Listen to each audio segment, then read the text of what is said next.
Hello everyone, welcome back to our channel. आज हम बात कर रहे हैं कुछ प्रश्नों पे जो कि अलग अलग टॉपिक से हैं, जैसे कि लीडरशिप जो आपका एक टॉपिक है, शासन प्रशासन से रिलेटेड आप क्या हम कह सकते हैं एक तरीके से जो संस्थाएं हम यूज़ करते हैं वो, साथ ही साथ फ्लेंडर का जो इंटरेक्शन था वो, इसमें आपका श्रवण बाधित जो बच्चे होते हैं, हेयर इम्पेयरमेंट होता है जिनको, इस तरीके के जितने भी टॉपिक्स हैं वो सभी शामिल किए गए हैं। ठीक है, बढ़ते हैं एनसीटी वगैरह क्वेश्चंस करते हैं। ठीक है, सबसे पहला प्रश्न हमारे पास है, निम्नलिखित में से किस तत्व के आधार पर नेतृत्व यानी कि लीडरशिप जो है अत्यंत प्रभावशाली बन जाता है? ए, नेतृत्व के व्यक्तित्व लक्षण, बी, अनुगमन करने वालों की अभिप्रेरणा, सी, परिस्थित्यात्मक कारक, या फिर डी, नेतृत्व शैली। तो पॉज कीजिए और आंसर देने की कोशिश कीजिए। आप लोगों को क्या लगता है इसका आंसर क्या होगा? ठीक है, तो इसका जो आंसर है वो हो जाएगा, देखिए सबसे ज़्यादा ज़रूरी जो है ना लीडरशिप के लिए, वो है नेतृत्व करने के व्यक्तिगत लक्षण। नेतृत्व करना आना चाहिए, उसके लिए व्यक्तिगत लक्षण होने बहुत ज़्यादा ज़रूरी है। ठीक है, बढ़ते हैं अगले प्रश्न पे। अगर व्यक्तिगत लक्षण होंगे तो फिर नेतृत्व शैली, ये सारी चीज़ें प्रभावी होंगी। ठीक है, अगला प्रश्न, विद्यालय प्रधानाचार्य का प्रमुख उत्तरदायित्व क्या है?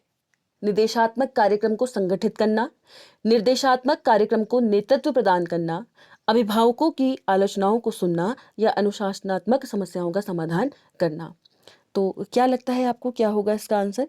देखिए, एक जो हमारा प्रधानाचार्य जी होते हैं उनका प्रमुख उत्तरदायित्व ये होता है कि निर्देशात्मक जो कार्यक्रम है, देखिए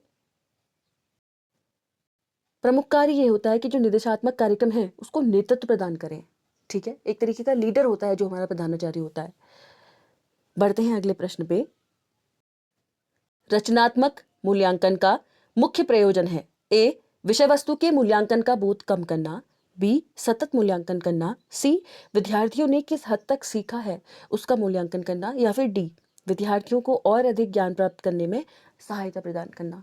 तो रचनात्मक मूल्यांकन जो है, जैसे कि आप लोग समझते हैं, हम समेटिव और फॉर्मेटिव दो तरीके के असेसमेंट तो हम पढ़ते हैं, है ना?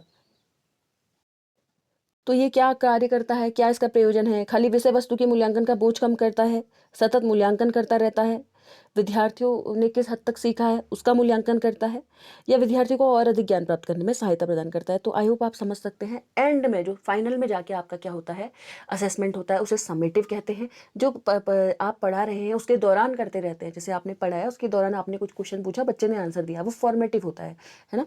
तो विद्यार्थियों को और अधिक ज्ञान प्राप्त करने में सहायक हो उसे कहते हैं रचनात्मक मूल्यांकन, क्योंकि आप लोग देखते हैं फाइनल में जाके समेटिव टेस्ट होता है। ठीक है, बढ़ते हैं अगले प्रश्न पे। अगला प्रश्न, फ्लेंडर के अंतःक्रिया विश्लेषण का प्रयोग करते समय निम्नलिखित में से किस पर ध्यान केंद्रित किया जाता है? ए, कक्षा का माहौल, बी, प्रशिक्षु का व्यवहार, सी, शिक्षक का व्यवहार, या डी, कक्षा में अंतःक्रिया।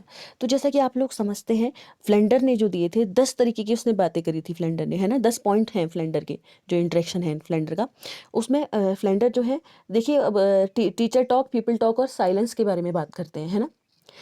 तो यहाँ पर को अगर आप ध्यान देंगे, सबसे ज़्यादा ज़रूरी जो है, अगर अंतःक्रिया में विश्लेषण करते समय ध्यान केंद्रित करने की ज़रूरत है सबसे ज़्यादा, तो वो है शिक्षक के व्यवहार में। ठीक है, क्योंकि आप लोगों ने देखा होगा सबसे ज़्यादा होती है, देर तक चलती है टीचर टॉक, फिर है पीपल टॉक, और लास्ट में है आपका साइलेंस, है ना? तो क्या बोलते हैं, अगर शिक्षक के व्यवहार पे ध्यान दिया जाएगा तो उसका एनालिसिस अच्छे से हो पाएगा। ठीक है, बढ़ते हैं अगले प्रश्न पे। अगला प्रश्न, भारत में दूरवर्ती शिक्षा या डिस्टेंट एजुकेशन, इसको आप कह सकते हैं डिस्टेंस एजुकेशन, आंदोलन के विकास में निम्नांकित में से सही क्रम क्या है? ए, पत्राचार पाठ्यक्रम, दूरवर्ती अभिगम, मुक्त अधिगम, या मुक्त विश्वविद्यालय। बी, पत्राचार पाठ्यक्रम, मुक्त अधिगम, ई अधिगम, दूरवर्ती पाठ्यक्रम। सी, होम डिलीवरी, पत्राचार पाठ्यक्रम, मुक्त अधिगम, परोक्ष अधिगम, या फिर डी, होम डिलीवरी, मुक्त अधिगम, पत्राचार पाठ्यक्रम, या परोक्ष अधिगम। तो आपको क्या लगता है इसमें से कि डिस्टेंस एजुकेशन सबसे ज़्यादा इसमें से यूज़फुल हो सकता है? जो जो सारी ही चीज़ें डिस्टेंस एजुकेशन के अंतर्गत आ रही हैं। देखिए, आपका मुक्त अधिगम आया तो आएगा इसके अंतर्गत, मुक्त अधिगम तो जिसमें है तो वो ठीक होगा। साथ ही साथ ई अधिगम भी भाई इसके अंतर्गत, ई अधिगम जो है डिस्टेंस एजुकेशन का पार्ट है क्या? कमेंट सेक्शन में बताइएगा।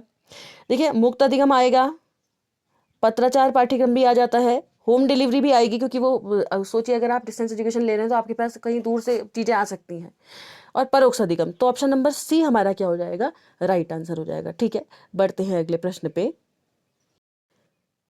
अगला प्रश्न हमारे पास है, कोई शिक्षक अपनी कक्षा में पढ़ाए गए विषय की ओर अपने विद्यार्थियों की अभिवृत्ति पर चिंतन मनन करता है, यह निम्नांकित में से किस कार्यकलाप के लिए उपयुक्त है?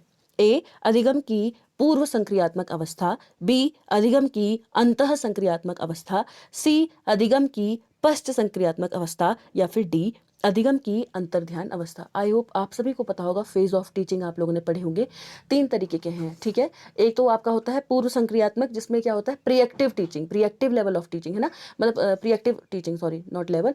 जब बच्चा क्या करता है, पढ़ाई से पहले, मतलब जब टीचर जो है क्लास में पढ़ाने वाले होंगे उससे पूर्व अपनी वो क्या करते हैं, सारी तैयारी कर लेते हैं, लेसन प्लान वगैरह मुझे क्या पढ़ाना है, ये सब। ठीक है, इंटरेक्टिव क्या होता है, जब टीचर बच्चों को पढ़ा रहे हैं, बच्चा भी टीचर की तरफ ध्यान दे रहा है, इंटरेक्शन हो रहा है दोनों के बीच में, वो इंटरेक्शन है, इंटरेक्टिव लेवल है। या फिर आप कह सकते हैं वो अंतःक्रियात्मक अवस्था है। तीसरा है पश्च संक्रियात्मक अवस्था, यानी कि कहने का मतलब ये है जब टीचर पढ़ा चुका है उसके बाद वो एनालिसिस करेंगे, वो क्वेश्चन पूछेंगे या बच्चे क्वेश्चन पूछ सकते हैं, इस तरीके की। ठीक है, तो देखिए शिक्षक क्या है, अपने पढ़ाई के विषय की ओर विद्यार्थियों की अभिवृत्ति पर चिंतन मनन करता है। तो कब कर पाएगा, देखिए पहले तो टीचर प्लानिंग करेंगे, उसके बाद वो पढ़ाएंगे, उसके बाद वो जब रिजल्ट देखेंगे कि बच्चे कैसा कर पा रहे हैं, फिर जाके वो चिंतन मनन करेंगे। आई होप आपको समझ में आ रहा होगा, ये पश्च संक्रियात्मक के अंदर आएगा। क्यों? क्योंकि टीचर पहले एनालिसिस करेंगे, पढ़ाने के बाद वो चेक करेंगे कि यार बच्चों को कितना आया है, क्वेश्चन पूछ के ये सारी चीज़ें करके फिर वो चिंतन मन करेंगे कि हाँ मुझे और सुधार किया जाना चाहिए, या इस तरीके से। ठीक है, बढ़ते हैं अगले प्रश्न पे। अगला प्रश्न, श्रवण बाधित बच्चों के शैक्षिक हस्तक्षेप में निम्नलिखित में से क्या सम्मिलित है? जो श्रवण बाधित बच्चे होते हैं उनको शैक्षिक हस्तक्षेप में इनमें से क्या क्या आप इंक्लूड कर सकते हैं? भाषा विकास, पाठ्यचर्या अनुकूलन, अवधारणा विकास, ये सभी।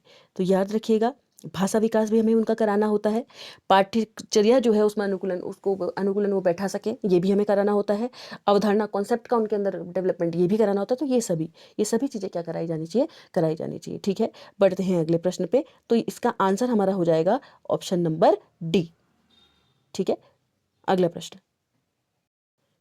भारत में राष्ट्रीय शिक्षक शिक्षा पाठ्यक्रम फ्रेमवर्क 2009 निम्नांकित में से किसके द्वारा तैयार किया गया था? ए, एनसीईआरटी, बी, एनयूईपीए यानी कि न्यूपा, सी, एनसीटीई, या फिर डी, नेक एनएएसी जिसको आप बोलते हैं।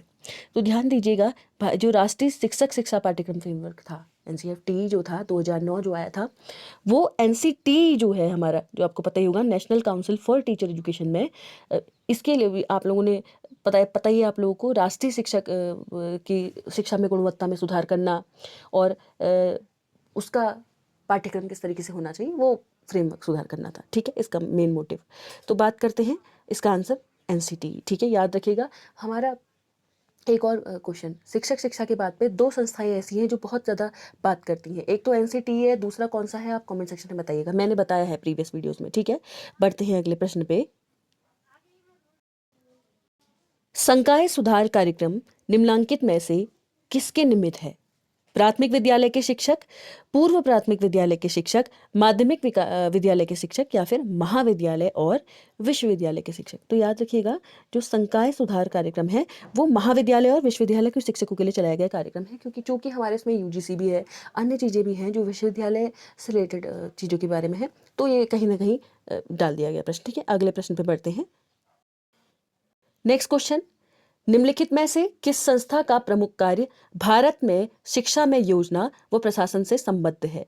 एनसीईआरटी, आईआईएसई, एनईयूपीए, या फिर साथ ही साथ एनएएसी? तो याद रखिएगा, हमारे हमारे भारत में योजना और प्रशासन से संबंधित जो हमारा कार्य करता है जो संस्था, वो है न्यूपा। ठीक है, इसका मैं आपको थोड़ा सा बात कर लेते हैं इसके बारे में। देखिए, इसका फुल फॉर्म होता है national university of educational planning and administration. साथ ही साथ ये शैक्षिक योजना और प्रशासन के क्षेत्र में केंद्रीय मानव संसाधन विकास मंत्रालय द्वारा स्थापित है। ठीक है, तो ये जो है ये कार्य करता है, कोई भी योजना और अगर प्रशासन से संबंधित कोई भी चीज़ है तो उससे रिलेटेड कार्य करता है। ठीक है, चूंकि योजना और प्रशासन कहीं ना कहीं हमारे उसमें डाला गया है तो उसके अंतर्गत से क्वेश्चन है। बढ़ते हैं अगले प्रश्न पे। अगला प्रश्न है, संकेत भाषा साइन लैंग्वेज एक संपूर्ण भाषा है, पूर्ण लिपि है, बोली है या व्याकरण रहित भाषा है? ठीक है, तो जो संकेत भाषा है जनरली बहुत सारे लोगों को लगेगा कि इसमें हो सकता है ग्रामर ना होती हो, ये सब ना हो, तो लेकिन ध्यान दीजिएगा, ये अपने आप में एक संपूर्ण भाषा है जिसके तहत सारी उनकी चीज़ें होती हैं कि अगर ऐसा बोलना है तो आप ये चीज़ें यूज़ करेंगे इस तरीके से। ठीक है, बढ़ते हैं अगले प्रश्न पे। राष्ट्रीय शिक्षक शिक्षा परिषद यानी कि एनसीटीई की स्थापना निम्नांकित में से किस उद्देश्य से की गई थी? शिक्षा का सार्वभौमिकरण यानी कि यूनिवर्सलाइजेशन ऑफ एजुकेशन, शिक्षक शिक्षा की गुणवत्ता में सुधार यानी कि आप कह सकते हैं betterment of quality of education of teachers. तीसरा है भारत में शिक्षकों का सशक्तिकरण, सशक्तिकरण का मतलब आप लोग समझते होंगे, empowerment of teachers in India. ठीक है, शैक्षिक शोध को प्रोत्साहन यानी कि आप कह सकते हैं एजुकेशनल रिसर्च को प्रमोट करना। ठीक है, तो राष्ट्रीय शिक्षा परिषद जो हमारा है एनसीटीई, इसकी जो स्थापना थी उसका उद्देश्य मेन ये था कि शिक्षा जो है उसकी गुणवत्ता में सुधार लाया जाना जरूरी है। ठीक है, तो ऑप्शन नंबर बी क्या हो जाएगा हमारा राइट आंसर, 1973 इससे हम याद रखेंगे। साथ ही साथ 1995 में भी इसका कुछ हुआ है क्या, क्या हुआ है, कमेंट सेक्शन में मुझे बता दीजिएगा। तो कैसा लगा आज का सेशन? अगर सही लगा हो तो लाइक शेयर कमेंट और सब्सक्राइब कर दीजिएगा, और साथ ही साथ बेल आइकन भी प्रेस कर लीजिएगा अगर नए हैं और चैनल पे। और कुछ अगर आपको लगता है कोई टॉपिक ऐसा है जिसमें चीज़ें नहीं समझ में आ रही हैं तो हम आपको बताएंगे। सब्जेक्ट की क्लासेस कुछ टाइम बाद शुरू की जाएगी, जब पहले पूरी पेडागॉजी और साथ ही साथ आपका जो ये जीके जीएस है सब खत्म हो जाए। ठीक है, थैंक यू।